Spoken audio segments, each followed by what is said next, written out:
La taza cayó al suelo y se rompió en mil pedazos, pero nadie se movió. Ella me miraba con los ojos muy abiertos, como si no entendiera qué estaba pasando, mientras se llevaba la mano al vientre. El dolor debía ser insoportable. Sudor frío, espasmos musculares, jadeos cada vez más cortos. Yo ya los conocía. Yo los había vivido. ¿Qué? ¿Qué me diste? Logró decir antes de vomitar frente a la mesa. Nadie respondió. Su hermano, sentado frente a ella, palideció de golpe. No se levantó. No se acercó. Solo me miró. Como si supiera. Como si entendiera que, de algún modo, todo había cambiado. Yo me agaché lentamente, recogí un fragmento de porcelana rota y lo dejé girar entre mis dedos. No entiendo, dijo ella, su voz ya quebrada. ¿Por qué? La pregunta rebotó en la cocina como un disparo sin eco. El desayuno perfecto, jugo recién exprimido, pan tostado, fruta fresca, todo colocado con precisión quirúrgica. Y ahora, sangre en las uñas, vómito en el suelo, silencio absoluto. Yo no respondí. Me giré y caminé hacia la ventana. Afuera, el jardín estaba exactamente igual, inmóvil, tranquilo, como si nada hubiese pasado, como si no acabara de suceder lo irreversible. ¿Fue el café? Preguntó ella, apenas audible. Silencio. Él seguía mirándome. No había sorpresa en sus ojos, solo algo más profundo. Algo que parecía decir, sabías todo, ¿verdad? Sí, lo sabía, y por primera vez en meses no sentí miedo, ni rabia. Solo una especie de paz extraña, una calma helada que me cubría por dentro. Ella intentó levantarse, tambaleándose. Su hermano finalmente se movió, extendiendo una mano. Ella la apartó. Lo miró también a él. «Tú», susurró. No terminé de escuchar. Cerré la puerta de la cocina tras de mí y bajé las escaleras. Paso a paso, sin prisa.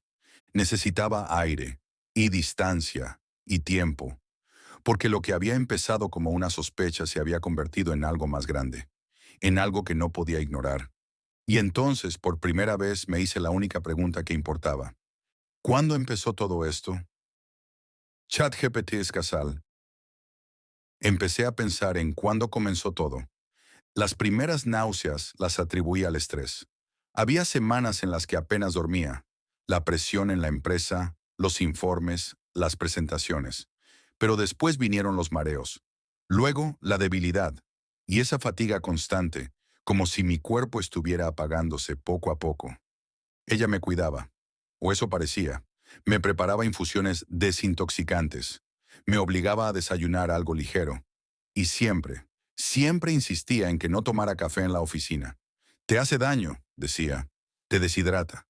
Yo asentía, confiaba. Pero un día olvidé mi botella en casa y tuve que tomar agua del dispensador del trabajo. Por la tarde me sentí mejor. Dormí 8 horas seguidas. Me desperté con hambre. Era tan raro que hasta lo comenté con ella. Quizá fue solo una mala racha, me dijo, y me besó la frente. Pero su mirada no sonreía. Empecé a observar. Pequeñas cosas. Frascos que desaparecían y volvían días después. Recetas médicas que no recordaba haber firmado.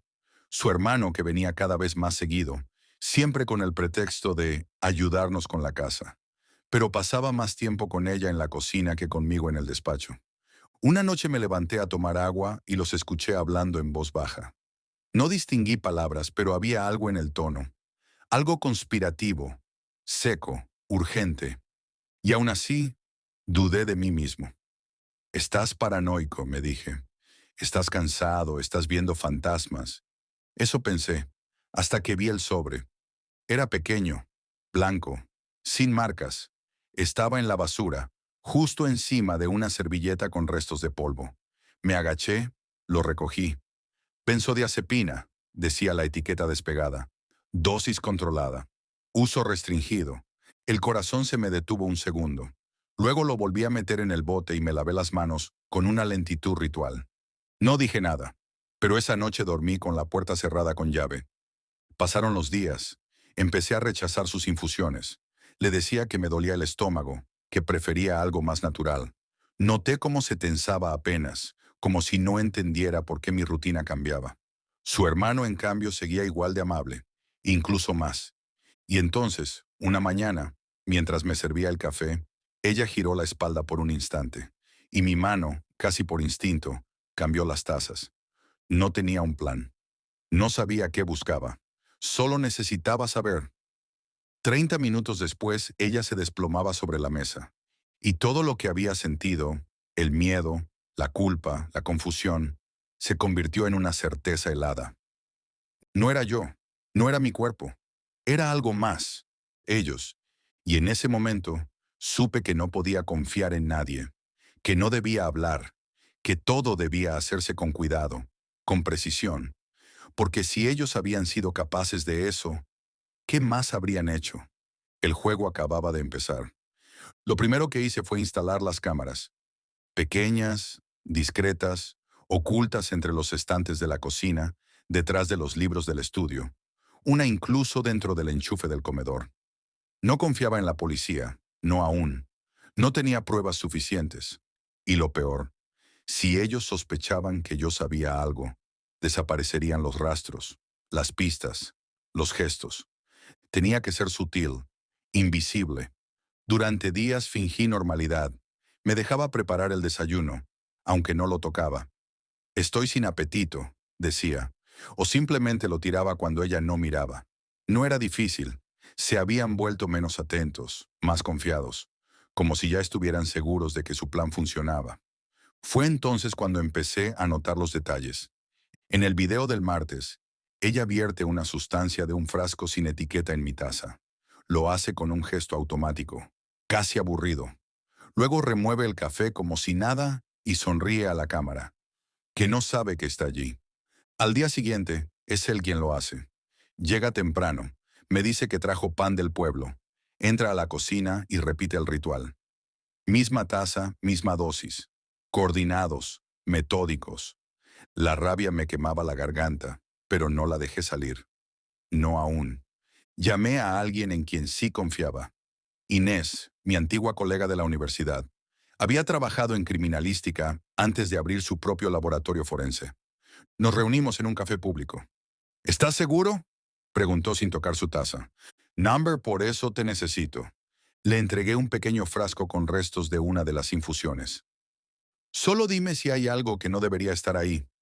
Y si lo hay, ¿qué vas a hacer? La miré. Seguir vivo. 3 días después me llamó. Su voz era grave. Estás ingiriendo microdosis de clonazepam y fenobarbital. Cada uno por sí solo no es letal. Juntos, a largo plazo, sí. Colgué sin decir nada. Me encerré en el baño. Me miré al espejo. Mi cara estaba más delgada, los ojos hundidos, la piel grisácea. No era yo. Era lo que ellos estaban haciendo de mí. Esa noche, mientras ella dormía, me acerqué a su celular y desbloqueé la pantalla con su huella. No tenía tiempo de revisar todo, así que fui directo a los mensajes con su hermano. Y allí estaba. Toda la conversación, las dosis, los horarios, las fases, incluso frases como, ya casi no se queja, está funcionando, y cuando firme el traspaso, todo será nuestro. No supe si gritar o reír. En vez de eso, copié todo. Imágenes, audios, capturas. Lo guardé en una carpeta cifrada. Y luego, con el mismo cuidado, volví todo a su sitio. A la mañana siguiente, ella me besó como siempre. Él me palmeó la espalda, sonriendo. Y yo supe algo que ellos no sabían. Ya no era su víctima. Era su sombra. El error fue confiar en el abogado. Lo conocía desde hacía años. Jugamos al pádel juntos. Asistimos a las mismas cenas. Pensé que sería el indicado para ayudarme a presentar todo. Las pruebas, los análisis, las conversaciones. Lo cité en mi despacho y le mostré la carpeta con la grabación del envenenamiento, los mensajes, el informe toxicológico. Él escuchó todo sin interrumpir. Al final solo dijo, esto es muy grave, Mario, pero ¿estás seguro de que no estás exagerando por una crisis conyugal? No lo podía creer. ¿Cómo dices? Mira, dijo, bajando la voz como si le hablara a un niño enfermo. Has estado débil, estás paranoico, y ella es tu esposa. ¿No será que estás proyectando algo? Me quedé en silencio. El mismo guión, las mismas frases que ella usaba. Entonces entendí. No estaba de mi lado. Ella habló contigo. El tipo ni siquiera fingió sorpresa. Me llamó preocupada. Dijo que estabas actuando raro, que no dormías, que estabas obsesionado. Me levanté. No dije nada más. Caminé hacia la puerta. Él intentó seguirme, ponerme una mano en el hombro. Mario, escúchame. Si vas por ese camino, lo vas a perder todo. Ya lo perdí, le respondí, y salí. El mundo se volvió un túnel de ruido blanco. Ese mismo día, al volver a casa, encontré todas mis cosas del estudio empacadas en cajas. Libros, carpetas, mi ordenador. Encima de todo, una nota escrita con su letra. Estamos preocupados por ti. Necesitas descansar. Estaban cerrando el cerco. Me senté frente a la caja y la abrí lentamente. Mi portátil no estaba. En su lugar, un cuaderno viejo con hojas en blanco. Como una burla. Me fui al baño. Abrí el grifo. No para lavarme las manos, solo para tener ruido. Y grité. Un grito seco, bajo, que se ahogó entre los azulejos y el agua corriendo. No era dolor, era impotencia.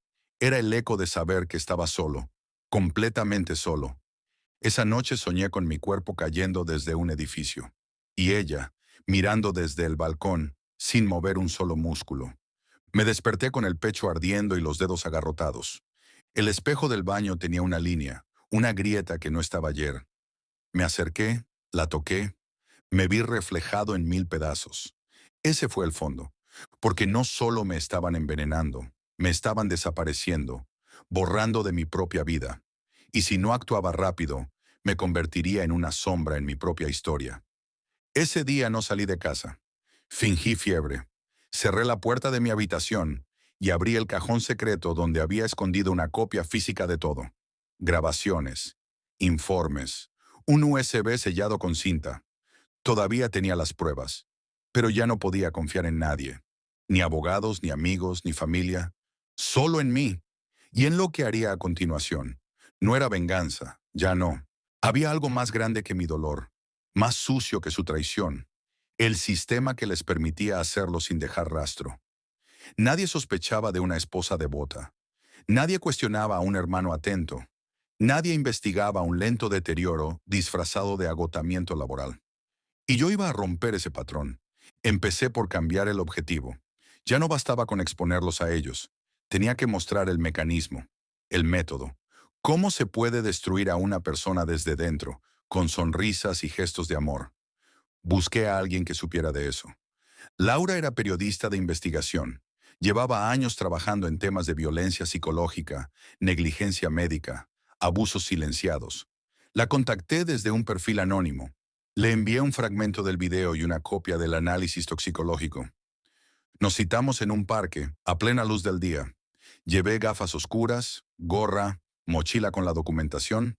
Ella llegó puntual, sin maquillaje, con un cuaderno en la mano. Esto es muy serio, dijo después de ver el material. No es una historia, es una advertencia. ¿Por qué yo? Porque no quiero justicia, quiero verdad, pública. Ella dudó un instante, luego asintió. Necesitaré pruebas cruzadas, firmas, identidades, contexto. Te lo daré todo, pero no ahora. Si desaparezco, públicalo. Y si no desapareces, entonces harás historia. Volví a casa con un plan. No podía actuar solo. Laura era mi salida al mundo exterior. Yo sería la fuente. Ella, el altavoz. Esa misma noche, ella me preguntó si me sentía mejor. Le dije que sí, que sus test funcionaban, que había empezado a dormir mejor. Me abrazó, me acarició la nuca, y yo fingí. Al día siguiente, salí a correr como antes. Saludé a los vecinos. Llevé flores a la oficina. Sonreí a todos. Tenía que parecer vivo para que bajaran la guardia. Por la tarde me crucé con su hermano en el garaje. Estaba apoyado en su coche, fumando. «Te ves mejor», dijo. «Al fin estás volviendo a ser tú». Lo miré fijo. «Gracias por cuidar tanto de mí». Sonrió, pero en sus ojos había un brillo tenso. Algo no cuadraba. Algo en su expresión decía, «Te estoy observando». Y entonces entendí. Él desconfiaba. No sabían cuánto había descubierto, pero sabían que algo había cambiado. Esa noche revisé las cámaras. Una ya no grababa, Otra había sido desconectada. Me estaban buscando. Olían el miedo, pero yo ya no lo tenía. Antes de dormir, envié a Laura un paquete con nuevas pruebas. Incluí una carta, escrita a mano. Si algo me pasa, sabrás por qué. Y quiénes fueron. Que el mundo también lo sepa. Lo sellé, lo dejé listo, y me acosté en silencio.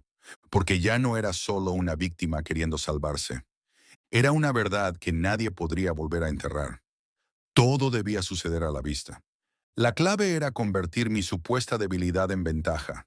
Si ellos creían que estaba rendido, no esconderían nada. Volverían al ritmo, a la rutina, y ahí los atraparía. Empecé por aceptar invitaciones. Ella organizó una cena en casa, con algunos de nuestros conocidos del trabajo. Hacía meses que no abríamos las puertas. Yo, siempre enfermo, cansado.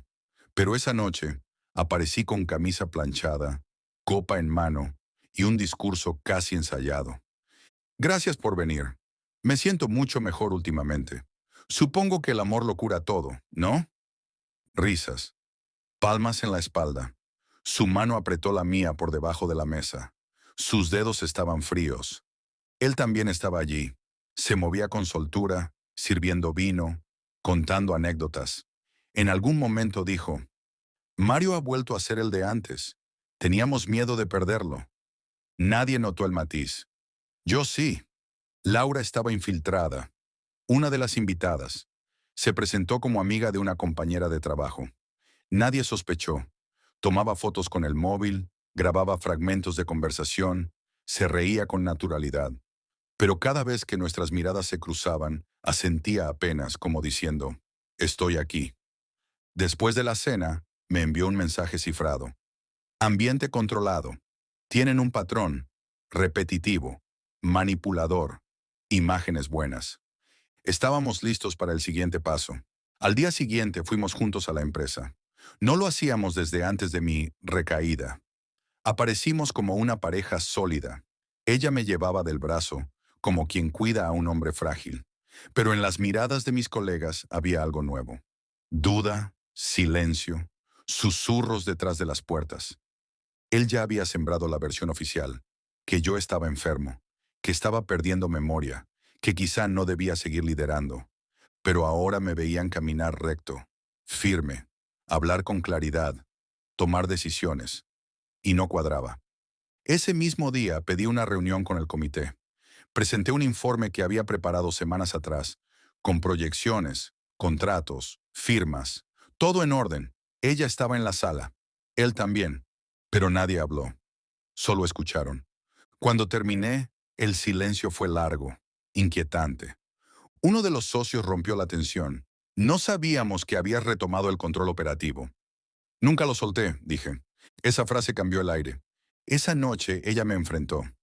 ¿Qué estás haciendo? Recuperando lo mío. ¿Te estás vengando?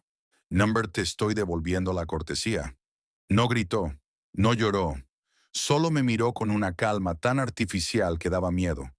Él no volvió a aparecer por la casa, pero sabía que nos vigilaba. Laura preparó el primer borrador del reportaje. Lo tituló ¿Cómo se envenena a un hombre sin que nadie lo note? Incluía todo, nombres ocultos por ahora, rostros pixelados. Pero el relato era claro. Un caso real de manipulación doméstica, médica, legal.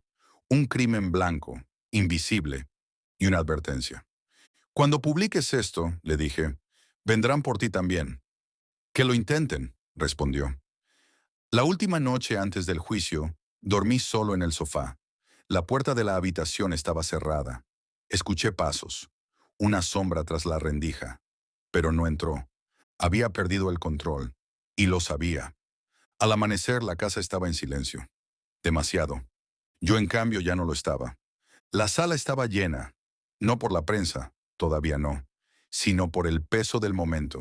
Silencio contenido, susurros en los pasillos, miradas de reojo. Yo sentado en primera fila, junto a Laura, que sostenía la carpeta con todo lo que habíamos reunido.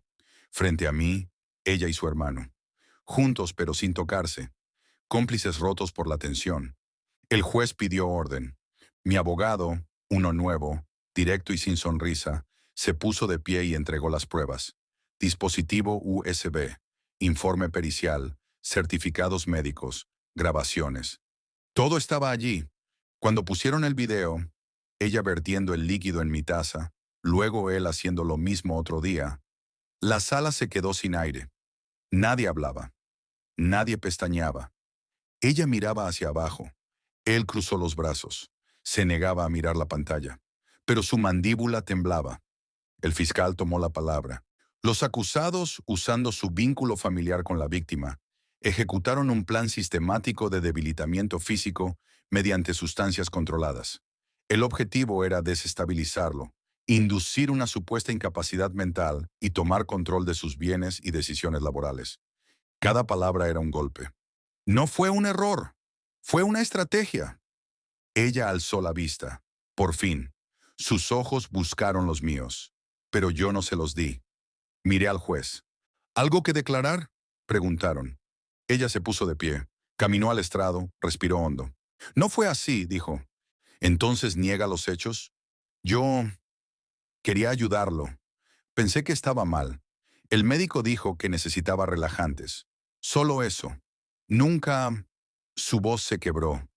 Nunca quise hacerle daño. El fiscal asintió. ¿Y su hermano? Ella dudó. Lo miró. Él se puso de pie, caminó al centro, pero no habló con el juez. Habló conmigo. Tú lo tenías todo, siempre, el talento, la empresa, el respeto. Nosotros éramos solo sombras. Una carcajada seca escapó de sus labios. No te queríamos muerto, solo menos brillante. El juez pidió orden. Se dictó receso. Salí al pasillo. Laura venía detrás. Lo tenemos, asentí, pero no sentía victoria. Los vi salir esposados una hora después. Él gritando, ella en silencio. La multitud se abrió a su paso como una grieta. Un reportero me preguntó si sentía alivio. Numbers, solo claridad. Laura publicó la historia esa misma noche, con nombres, con fechas, con imágenes. El mundo no habló de justicia, habló de horror. Pero yo no di entrevistas, no celebré, solo desaparecí. La carta llegó un mes después sin remitente. Dentro una fotografía, mi taza rota, sobre la mesa, con una gota seca en el borde. No decía nada, no hacía falta. Cerré la carta, la guardé en una caja metálica junto al informe forense, al USB, al cuaderno con mi letra.